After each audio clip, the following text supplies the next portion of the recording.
నేను ఇప్పుడు ఆనపకాయ మెంతి కూర చేయబోతానండి. Anyways good morning, how are you all? మీరందరూ బాగున్నారని తెలుస్తారండి. Thanks for your support. ఇప్పుడు స్టార్ట్ చేస్తానండి. ఆయిల్ వేస్తాను, ఒక 3 స్పూన్స్ అండి.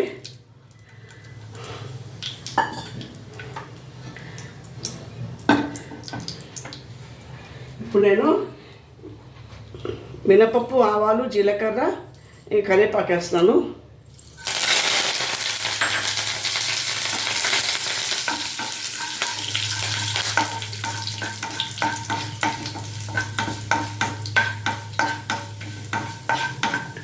కొంచెం వేగాలండి ఇది.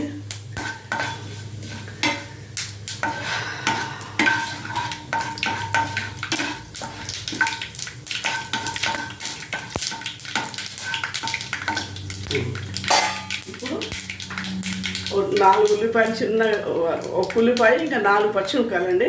ఇక్కడ దీంట్లో కారం వేయనండి నేను, అందుకు పచ్చిమిరపకాయలు 4 వేసి అది చిన్నగా తరిగి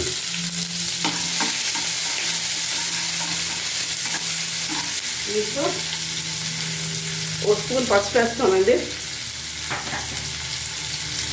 1 స్పూన్ ఉప్పు,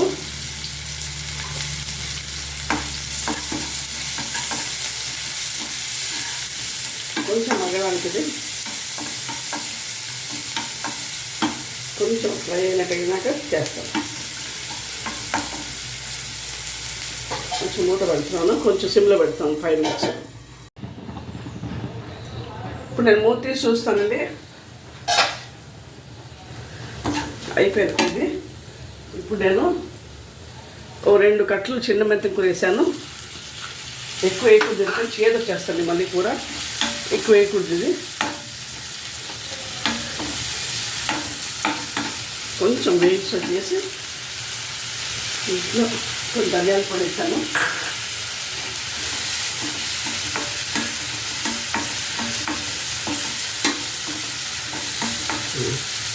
చాలు. ఒక కప్పు ఆనపకాయ చిన్న ముక్కలు తరిగానండి.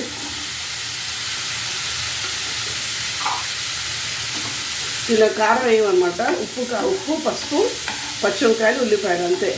మెంతి కూర కారం వేయ దీంట్లో.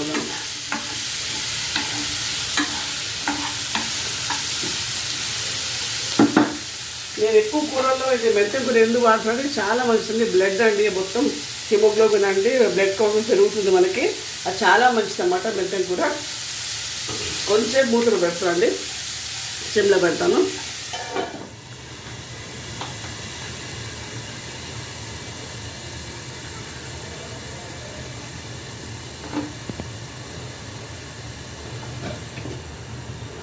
తీసి చూస్తున్నాను, చాలు. ఇంకా ఇది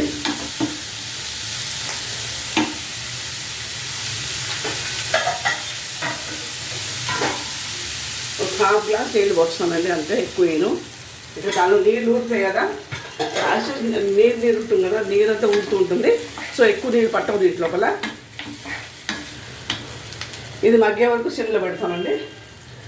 నెక్స్ట్ రోజే చెప్తాను మీకు. మూత తీసి చూస్తాను ఇప్పుడు. ఇది అయిపోయినట్టే, మగ్గిపోయినట్టే ఇది. ఇది ఇప్పుడు నేను డిష్ అవుట్ చేస్తానండి.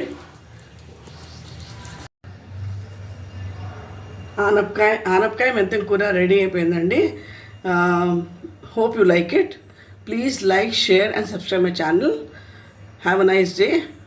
Thank you, friends.